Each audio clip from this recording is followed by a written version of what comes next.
everybody. It's a pleasure to be here with you. My name is Anna Yogan. Welcome to the program Consciousness in Evolution. I am here representing Reaprendência International, a consciousness-centric institution dedicated to re-education. You can find our page at YouTube, Facebook, and Instagram. This meeting is being held in collaboration with APEX, the International Association of Existential Program. So why is life worth meaning? How consciousology can help you?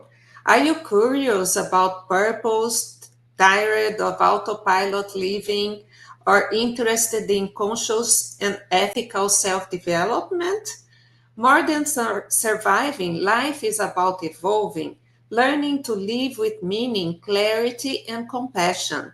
Let's explore why life matters and how conscienciology offers tools to increase autonomy, reduce suffering, and expand purpose. To talk about this and much more, let's call our guest, Helen Matos. Hello, Helen. Helen, welcome here with us. Harry has a background in performing arts and archaeology. She has been studying proexology, the study of life purpose and existential planning, since 2020. She's a self-taught researcher who explores the connection between a person's pre-birth identity and their life purpose, helping others to reflect on deeper questions such as, why am I here? What am I meant to do in this life? And Helen's approach is simple, clear, and welcoming, ideal for those who are just beginning to explore these ideas. So please, Helen, feel free to come and have your time here with us. We are very happy to have you here. And let's try to answer the questions. So why is life worth living? Hi, Anna. Thank you so much for having me back here. It's always so good to be here with you guys. So, I we have this question today because we say that it is a subject, a topic that has been discussed everywhere, and a lot of on YouTube, Instagram, a lot of people have been talking about it right now, right nowadays. But this is actually something that has been a concern of humanity for the longest time. This is a timeless question, you know. And when we study the existential program, we try to first understand this, which is totally connected with the meaning of life. What is the meaning of being here? Why are we living our lives here? So we can see even in other sciences, right? In philosophy, religion, psychology, and any type of science, sometimes even some religious lines of thoughts also approach this. But in summary, this is all concerning our actually human identity, right? So, what happens if a person hasn't found the meaning of their lives yet? And that is one of the concerns that we have in the study we are doing right now. Another concept that we can bring to you right now that goes side by side with this question, why is life worth living, is the concept of the existential emptiness. So, what is the existential emptiness? We can also approach this concept in several other lines of knowledge. Even nowadays, especially psychology has been talking about it a lot. And the existential emptiness, it comes with that sense of not having a purpose, not having the person feeling defeated, feeling hopeless, feeling like life is not worth living. And in certain times, this can even be developed throughout time into some disorders like anxiety or even depression. Of course, there are the organic biological aspects of these disorders, but what we consider here is actually the aspect of the person not being able to find their own personal purpose in their lives. And this is what we're bringing here today. And in conscienciology, this is the answer to that question we find in the study of the existential program.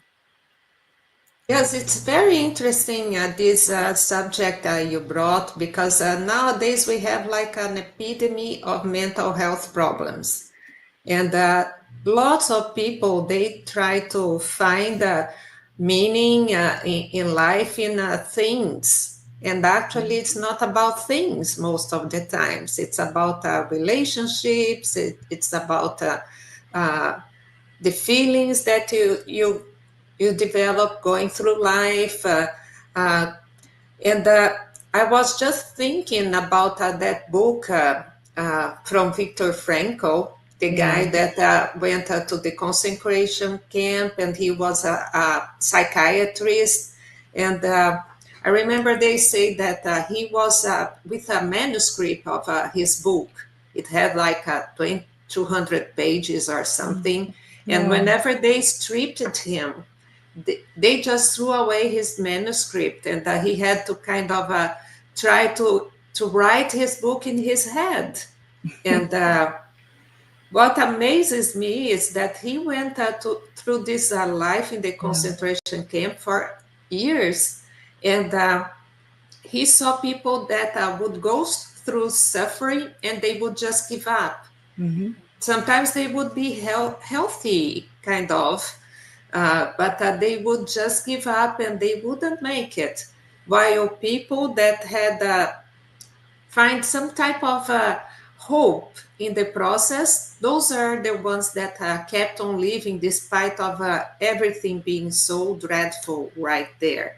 So the people go there and they are in shock and they are in apathy and they suffer depersonalization.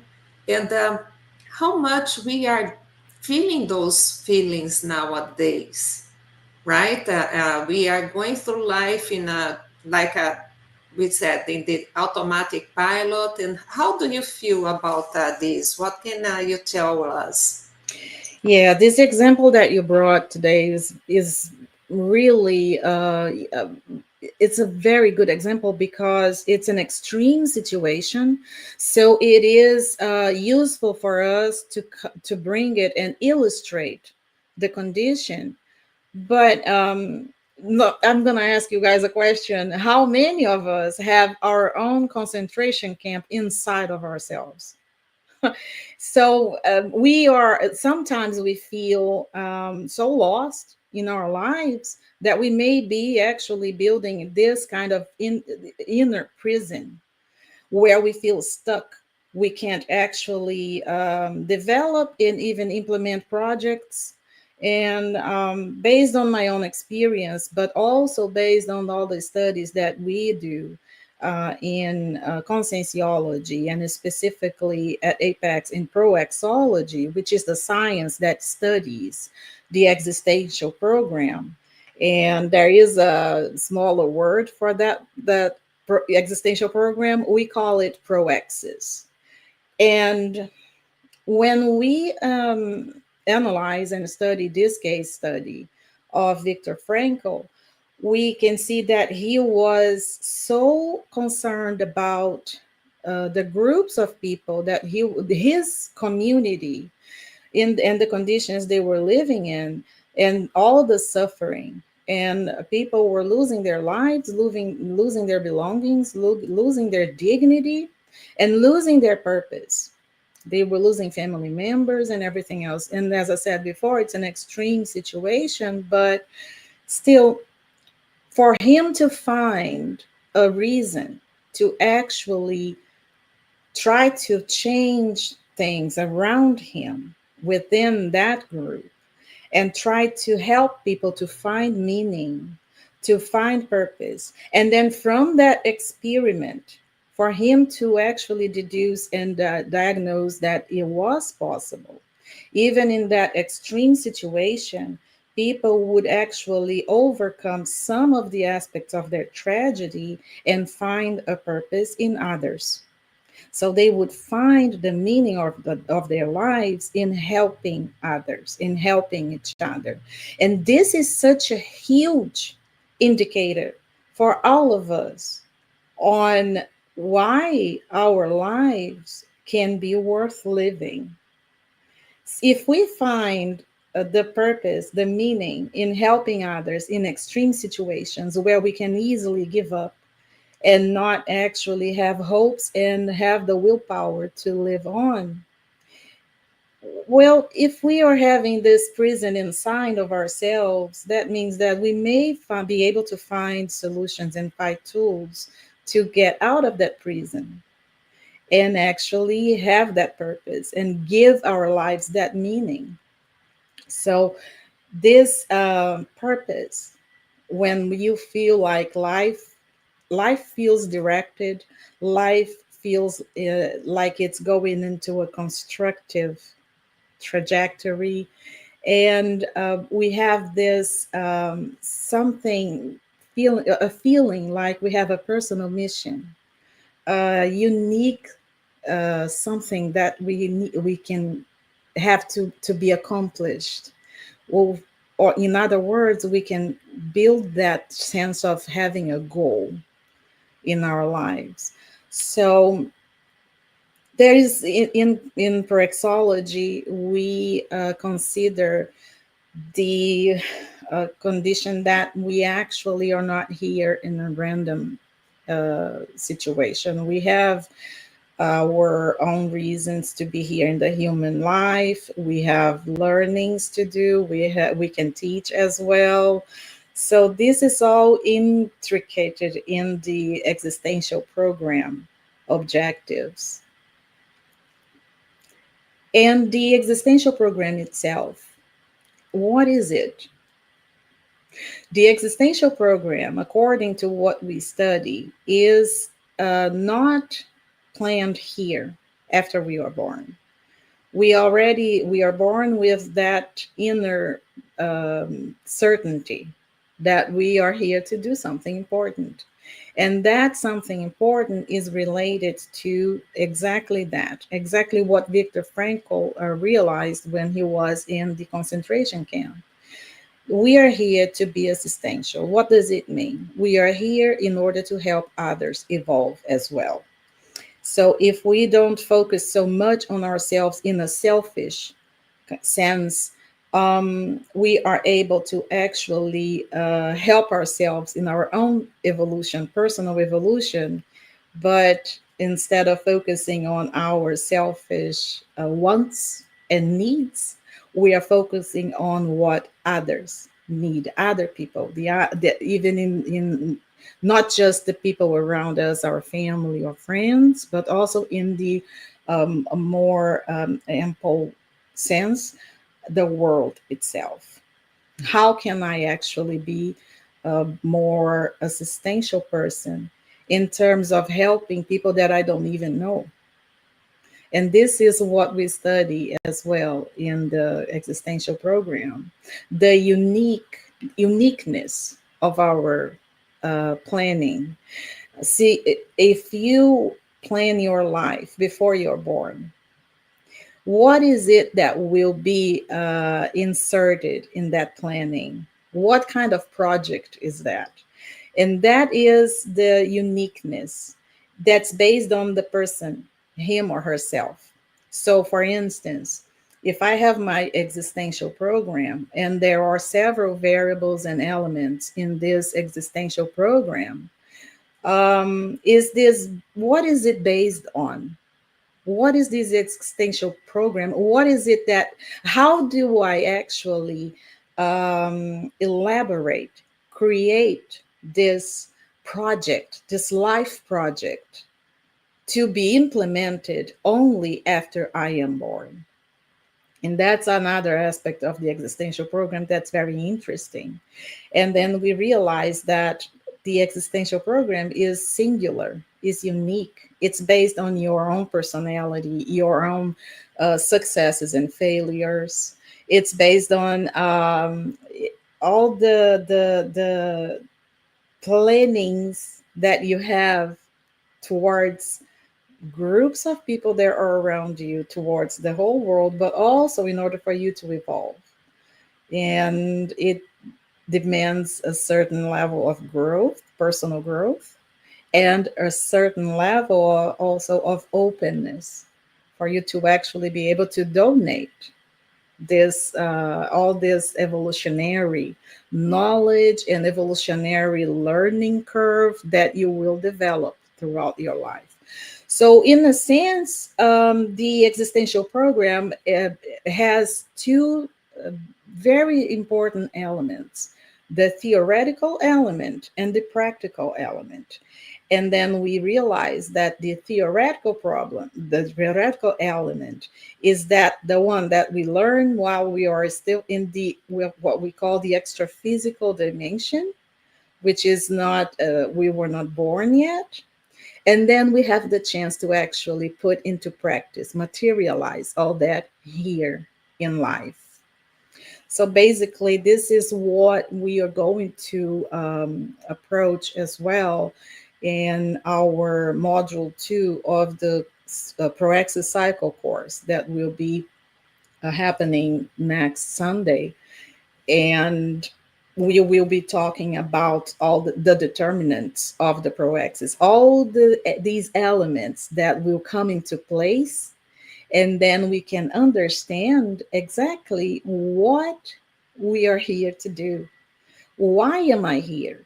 Why do I have sometimes the feeling that, yes, I'm doing something right now. I'm feeling good about myself. I'm feeling I'm going the right direction. And then all of a sudden things turn, and then I may feel like no, I'm not feeling that fulfilled anymore. What is going on? What is it?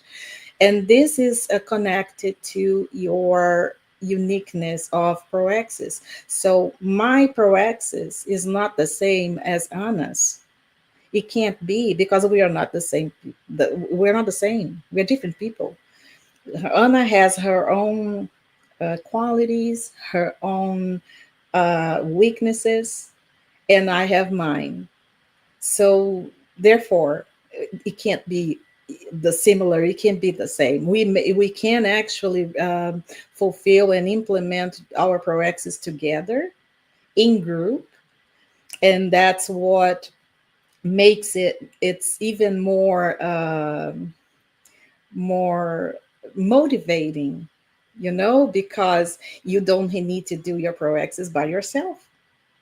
So you have your uniqueness in that, but in the same time, if I put my own aspects of my proexis together with Anna's, like we are doing here right now, then we can create something bigger in a larger scale. Yeah, the interesting thing, I believe, is whenever you have a choice, you have a freedom of choice, you also have a responsibility. So we have these choices that we made when we were more lucid. We were like in this extra physical world, and we could see what our past life was, and what kind of mistakes I had made, and what kind of successful things that I learned, and I can apply those things to my next life, right? But with that possibility also comes a lot of responsibility, because whenever I am here in the intraphysical world, I am going to feel empty if I am not in that course of action that I chose for myself, right? And sometimes we feel that kind of feeling and we don't know why, right? Yes. Mm-hmm. Yes, exactly. And it happened to me, for a long time.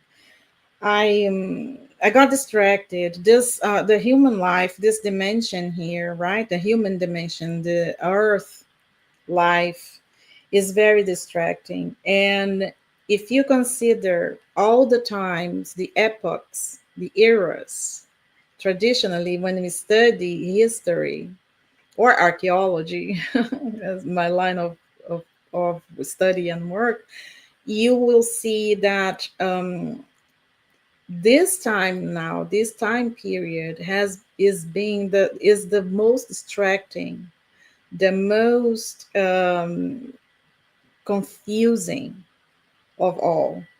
And this is because we have all this technology, we have all these ways that we've developed to be in contact with everyone, to be a, to be a part of everything that happens everywhere. And I mean, sometimes it gets like even tiring, and it's in our inner nature to want to be part of everything, to want to know. And if we are not careful with that, we may even misuse all this technology, all these possibilities that we have right now, which we can use in our favor. But if we are not careful, we And it just distract ourselves, and time goes on, yeah. and it doesn't wait for anybody. We have Yeah. a question here. Andrea asks, how can we change our minds to see worth in living life? Do you think self-esteem could be related to that? Yes, self-esteem, self-worth, self-confidence, self-love. It's there, but it's not easy to actually achieve that. It's a process. Okay, it's a process to if we all of us have our own level of low self-esteem, low self-confidence, and in different contexts, you may feel something is not, you're not feeling good about yourself about something in one area of your life, and in another area you may be fine. Or in depending on your age, there is a time of your life that you're feeling really confident, you're feeling good about everything about yourself and in all areas, and then another time some things happened, throughout time, and then you're not feeling that much. So this is very common and very it's something that we can appreciate and we can welcome to us, because these are actually thermometers for us to show us, listen, it's time now for you to invest a little bit more in learning about yourself, in learning what this condition is now indicating for you, that you need to pay more attention. But yeah, self-esteem, I see self-esteem as a, a tool for you to understand better how you are actually implementing your projects, your personal projects. So you will, it's like every action will demand some reaction, right? So you have that reaction from people, from environments, from the world, from energetic reactions as well. And that will be your thermometer for you to understand the indicators that are there, in order for you to understand, what do I have to do now to understand myself better. Because one aspect very important of our existential program is that it integrates our talents, our lessons, our understanding, our life opportunities will give us that possibility, that way. It's a way, a resource for us to actually understand how we are doing and do a self assessment. Okay.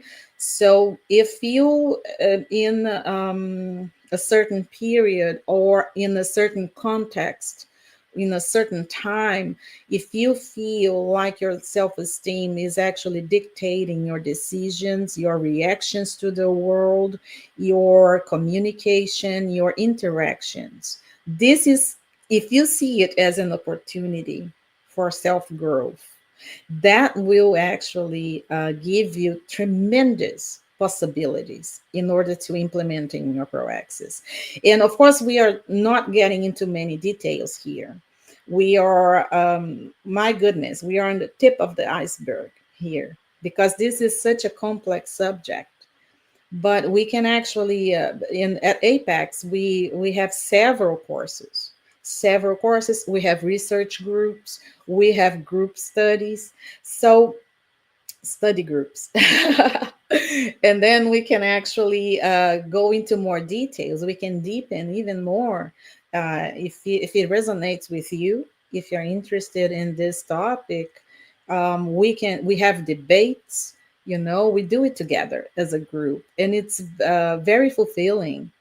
And I've been researching it, as Anna said, for about 5 years, and I can see the changes that this study has been bringing to me and my life and the ones that are around me, my family, my friends, co-workers, qualifying my interactions, qualifying my self-worth, my self-esteem, just by understanding how I function, how I am, what my role is, or my roles, right? We have more than one, and how I can actually qualify it.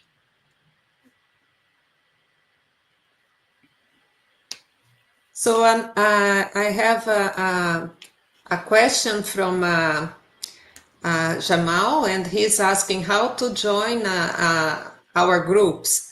And I put here the banner for Apex. You can go to the site, and then you can just apply for English, and it's going to give you the opportunity to read and access all the projects that Apex develops. And Jamal, if you want, you leave your information as well. Is there any way that they can contact you or me directly, or? You can give your email.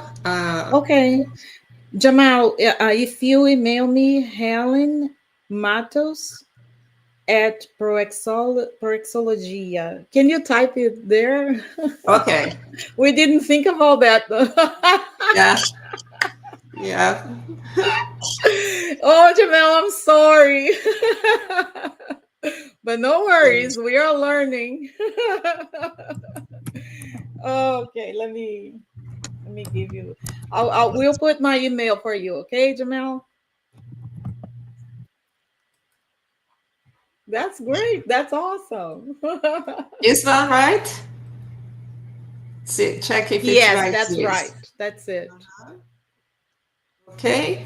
And if you he wants to check something about reapprehension, he can also access us.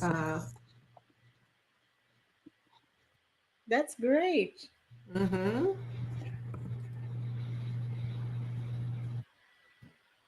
We Yep. have these groups, Jamel. We have these groups at Apex. And the research groups, for instance, they are free. There is no fee at all for you to join.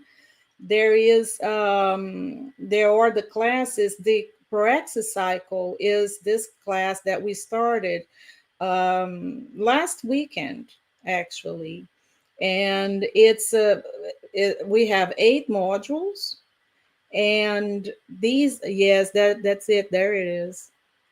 And you can either do the modules independently or you can do them all together. And I recommend that actually you do the whole course, okay, the all the modules, because the modules are interconnected in a way where you go full circle, and then you can understand how the existential program, what the existential program is, and then you will understand several details about it, even how to identify your proexis, until you get to the assessment. So it's a process. It's a very exciting trajectory. And next module will be next Sunday.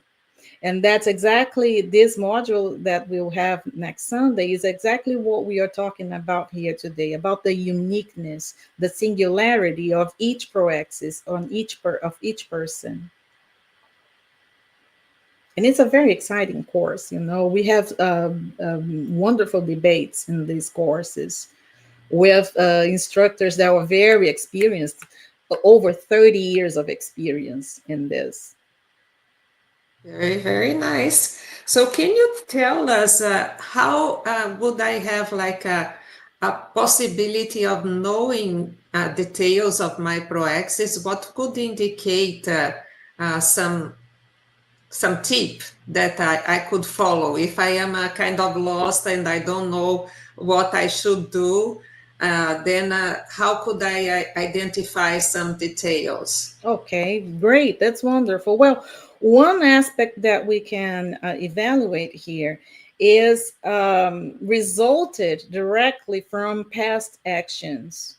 So we have what we all here have heard about karma, right? If you don't know about and it's very antique, very old term. Several other line of thoughts and beliefs have approached this concept of karma, and in conscienciology is no different. We also have this aspect being studied and evaluated. But the karma, we have the ego karma, the group karma, and the polykarma. And in the ego karma, it is your own personal improvements, your self correction, your self understanding, everything that you have that's connected to your own growth and your own talents or weaknesses. So it is. A deal, an agreement that you have with yourself to improve yourself. We have past actions, just like in this human life. We had actions in the past that we are not very proud of. And also, we had actions that actually were very successful and they worked. So we can use all that into the advantage of our own evolution, learning from our mistakes and improving and repeating things that went well. And that's what we call the ego karma. The group karma is based on relationship healing or adjustments, teamwork, and collective bonds, or it's everything that's related to our interaction with others. And in a more in a larger proximity, so we include their family, professional environment, every environment, every group where we can actually interact directly. Like in the conscienciology groups, we have the volunteer work. So this is one aspect, one side of our group karma. And then we have the polykarma. The polykarma tasks, they are broader. They include contributions to humanity. Then this may include maybe writing a book, maybe there is a technique that we have as well, energetic technique. I'm not gonna go into details about it, but it's a technique that we have in a daily basis, and it's a donation of energies over there, and you can actually choose who's gonna receive that. It's more in a polykarmic aspect as well, for the karmic dimension. So these dimensions, they guide life purpose. They can give depth to why living your life is worth it. you know when you get out of yourself and and give back to life, to the world. And this is one aspect. One of our modules in our course will actually get into the details of identifying our proexis, but very simply saying, okay, very simply, we one way for us to follow this and try to identify the details of our proexis is understanding what are the problems in the world that affect me the most. What kind of problems? Am I more affected by the environment? The problems we face with the environment, maybe the extinction of animals. It may be an example. If I am very directed to this kind of subjects, to this kind of problem, it may be an indicator. Or am I concerned about the well being of children in the world, poverty?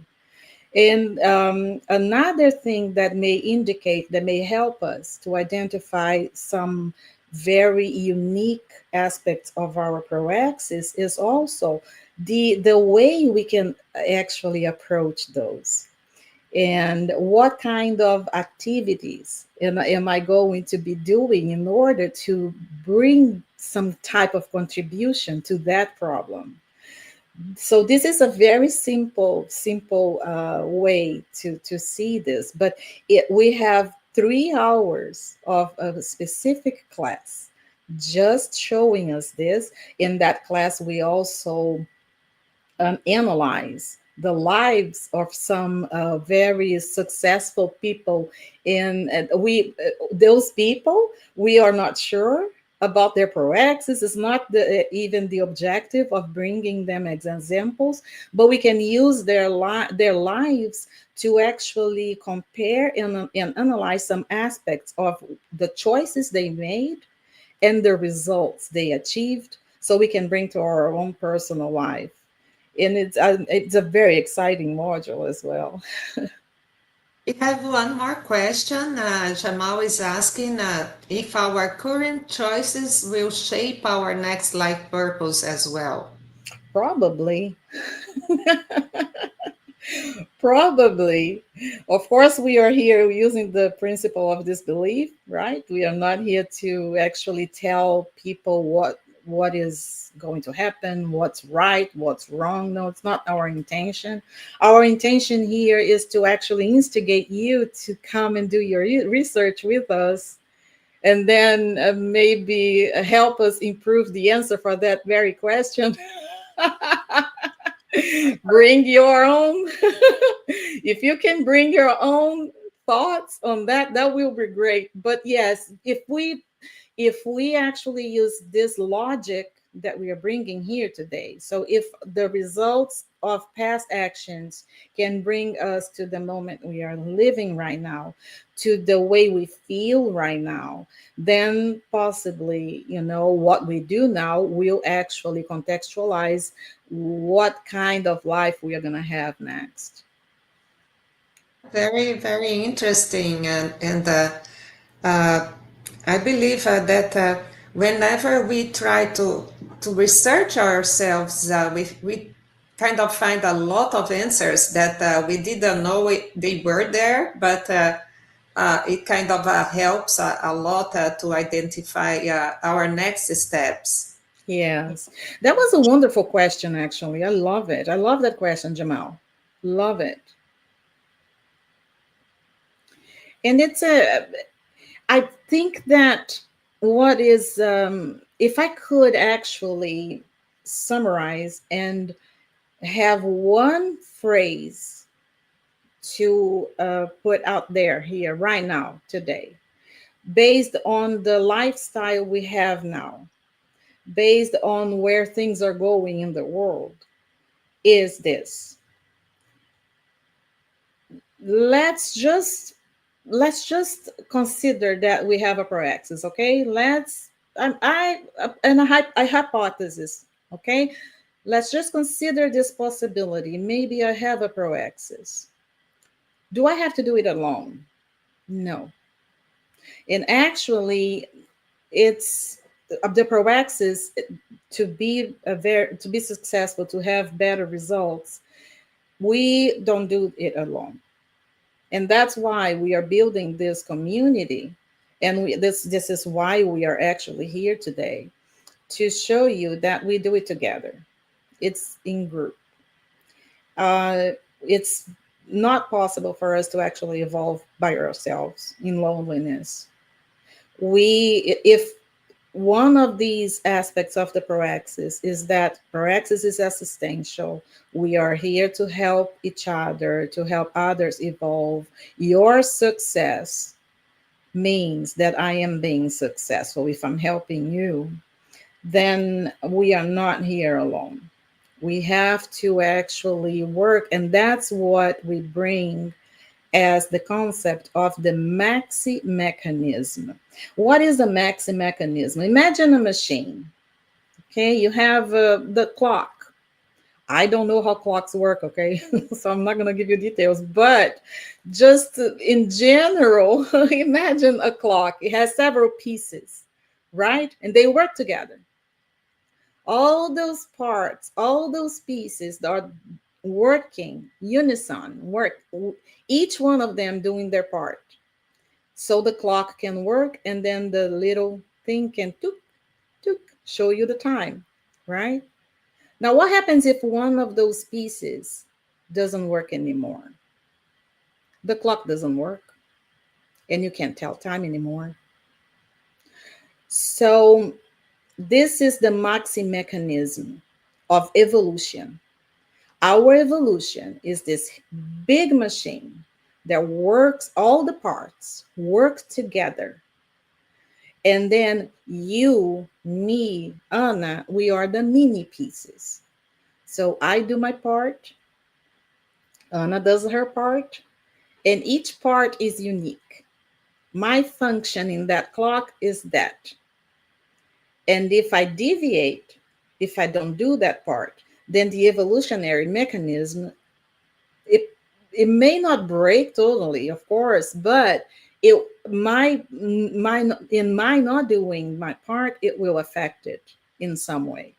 And that's when you actually start feeling like, oh my gosh, I was supposed to be doing something important. Oh no, what am I doing? Oh, I don't feel good about it. I don't feel good there.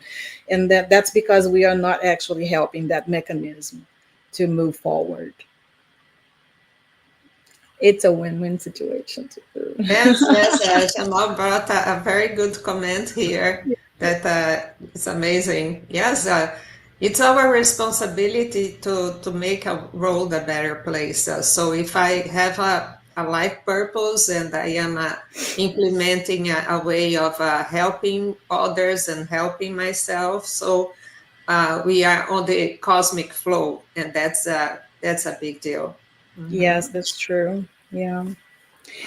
And if I'm when we start to understand this, when this all this information starts to sink in, and then we understand our life is not random, and our life is not this just this big party where I can do whatever I want, and I don't need to care about what's going on around me. When we understand that everything is connected, and that our actions have consequences, even if these consequences cannot be realized now by you, if you won't will realize like 3 lives from now, but they have consequences. When you start to understand that, then you start to understand how responsible you are for your own actions, and for how they affect others, and how they affect yourself, because it will come back to you. Cause and effect, right? The law of cause and effect. I have something with me that kind of help in terms of identifying my choices, and which is like I go living, and when I have some big choices and big decisions to do, I I try to analyze where that decision is going to take me, and if things start getting wrong and wrong and wrong. Uh, doesn't take to be very smart to see that you are in the wrong pace and you are in the wrong path. So rethink it and try another way. And sometimes we are all are going to make mistakes. So I had a friend that taught me make different mistakes, at Yeah, least, yeah, because we all are going to make mistakes. We have to learn from experience, and despite of having a lot of lives, we don't have that much experience and that much wisdom. So let's try something different. And then we are going to see where that path takes you. And if my decision in some way affects somebody in a bad way, that cannot be right, because there is nothing that I can do that is going to make me feel good but make another person feel bad. I mean, like there's no reasoning on that. So this is a kind of an easy way to go through, but obviously everything is a lot deeper and more profound than what I'm saying. Yeah, that's very good. Very good what you brought. It actually reminded me of something. Let me see if I can find it here. Um, Here, a few questions. Here, it's a note that I took a note in the course that I was going to, and that's like actually ask us to ask ourselves, what feels unfinished in me, for me, both in me and for me. So that's a question that's totally turned to yourself, right? What is it? So make a list. You can make a list. Things that I feel are unfinished to myself and in myself, in my own way of doing things, of feeling, of interacting, everything. And then the other one is, who do I need to help or reconcile with? What kind of recompositions can I make right now? Because those things, they linger, they can affect us too. The conflicts that we may have with some people in our groups, they may affect our own performance in some areas of our lives. So, who do I need to help or reconcile with? And this is something complex too, but in a more simplistic way, is not that you're going to just not take into consideration all the problems. No, no, no, it's not that. It's just like understanding what is it that is actually in conflict there, and that's not allowing you to have a healthier relationship. So you can actually go back to the first question. What is it that feels unfinished in me? So it ends up going back always to us. Then the other one is, how can my life contribute to a greater whole? Then and you see, this is like it's like a curve, right? A crescent curve, ascendant curve, that if I am understanding better what's going on in myself, and then I'm able to understand what kind of conflict I'm having with people around me, that will give me more space, even mental space, to actually think now in a greater scale. Now I can, and that's those aspects that I was saying before: ego karmic, group karmic, and polykarmic. Remember, now that I am more well resolved with my own ego karmic aspects, and then I can actually understand my group karmic conflicts, now I am more free to go to my polykarmic actions. And then these reflections, they open door to meaning, direction, and fulfillment. So once it's like freeing ourselves, really freeing ourselves, so we can actually be more open to helping others, to helping the planet, to helping evolution itself.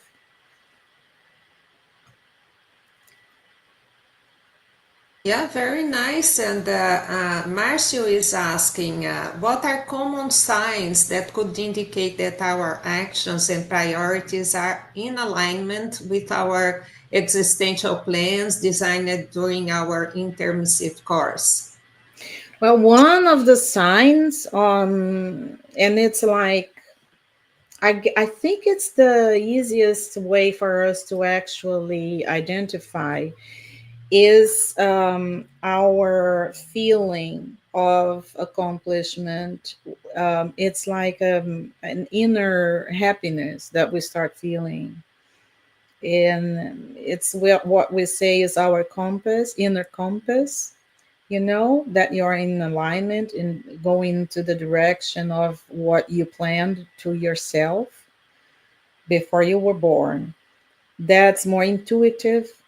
And of course, it's connected with your own level of self knowledge as well. You have to be very observant about yourself and learn about a lot about yourself so you can understand what it is, because it is not just that euphoria or something that you get artificially. No, it comes with a certain level of calm as well, and it comes from the inside. As you start getting into the flow of your proexis, you will start to realize this kind of fulfillment feeling. And especially if you're actually doing this aspect of assisting other people, assisting, even it can be, you can use several tools to do that. You can be in the volunteer work with a group of people developing great ideas and great, you can be like in a group where you are developing a course where you'll be teaching others, and then you can be part of the team that will be in that class giving the classes, and all this gives us a great sense of fulfillment. And another thing that you may give you indications is the type of demands that come your way. Since we in conscienciology, we also take into consideration energy, right? The bioenergies and the consciential energy. So we say that once you get into alignment with your actions, your proexis, then you open more these energies, and then these demands, they will start to appear. And that's something else as well that is even connects with the other question that we had. This kind of demands, what kind, what type, what level, and things like that, these may be indications as well on the uniqueness of our proexis. Like, for I'll give you an example. Okay, um let's say you are 20, 25 years old, just got out of college. 25 years old, you got out of college and you start your psychology practice. And then you realize that most of the clients that are showing up and asking for your services are people that have a certain type of disabilities or a certain type of difficulties. Let's say it's, for instance, people that have depression. And then you will realize, okay, this is something that's coming more and more and more. I don't have as much as maybe people with anxiety or OCD, or so that may be an indication of the type of target audience that you have, you know. And it is connected with a little bit with what you're saying as well, because once you start to understand that aspect of your proexis, and then you start to get into that line of work and help more and more people, and then one day you write a book, and that book brings a lot more demands and more people interested in what you have to say, and then you have more chances, more opportunities to help even more people. That will give you that sense of fulfillment.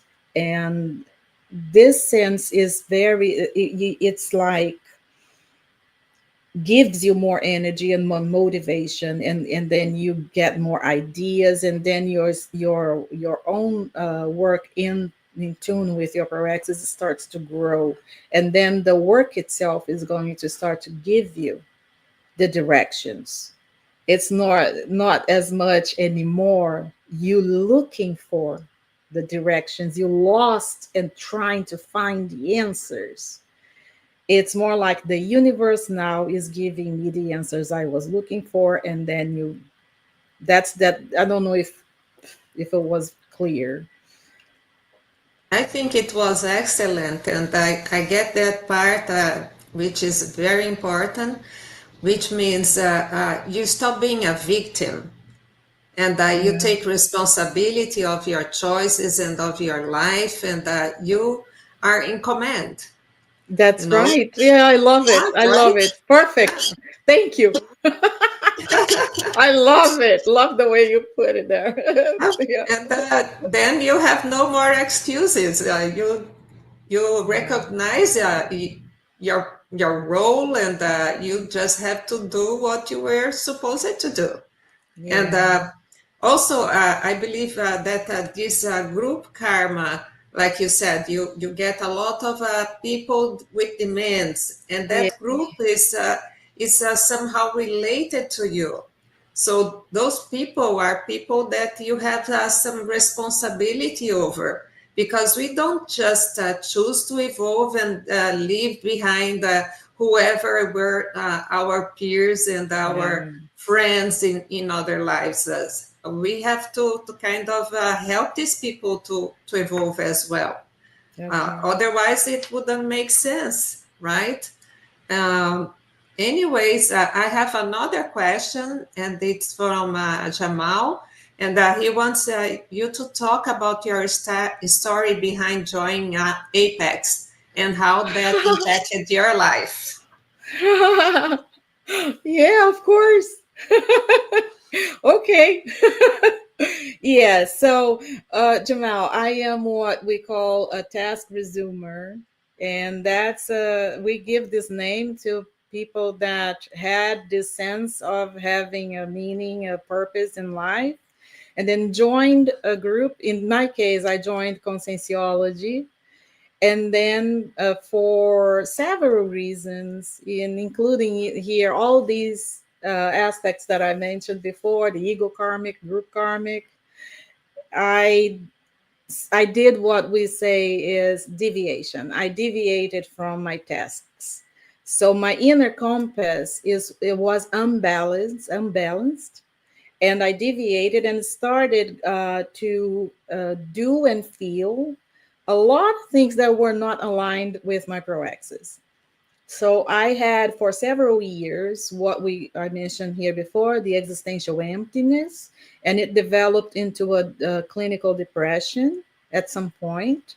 And that's the point where I was saturated, and I said, no, not anymore. I can't live like this. I'm very unhappy. I'm unhappy with my choices and everything. So I decided to rejoin the group.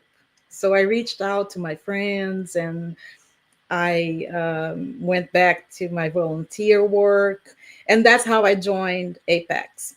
And at Apex, I actually started learning about Proexis. I realized that I had no idea. And not knowing about Proexis is what took me to that path that sent me to depression, because I didn't know what I was supposed to be doing, and then didn't do it. And then by doing that, by rejoining the group, by joining Apex's group and learning about Proexis as much as I can, I am realigning with my own personal purpose. And the fulfillment I feel right now is a direct result, and it's proof enough for me that what I'm learning there is working. you know, I'm a different person now. These are the effects. I give classes. I'm still learning, of course, but I'm developing myself. I'm learning as much as I can about myself, about my groups, and trying to reach the polykarma as much as I can. And that's what's giving me this fulfillment sense, this happiness, inner happiness, that for the longest time in my life, I didn't think I would be able to feel. So that to me, and that's what's great about what we do here, the experimentation. Don't believe in what I'm saying. Do it. Do it yourself, and experiment in yourself these effects of being in your proexis. And come and join our class, because the more you learn about the inner works of the existential program, the more opportunity, the more chances you're giving yourself to actually have this sense, feeling, this sensation that you are doing what you planned before you were born. That's it. Well, very, very well said. And yes, I love it. And as we say in all the time that we are having guests here, we are here to inform you, but all the effort has to be done by yourself. We are not here to give a prescription or Yeah. a recipe of how to do things. We just have suggestions and we share knowledge here that could assist you in your process. So, thank you so much, Helen, Yeah. for your remarks here. It was excellent. Everybody is very happy and thanking you for your lecture. And you know that you are very welcome anytime here. Thank And you. yes, we had several people staying here with us today, and they are very thankful for your participation. And I just ask you guys, if you enjoyed this conversation, please give us a like and subscribe to our channel, Reaprendencia International.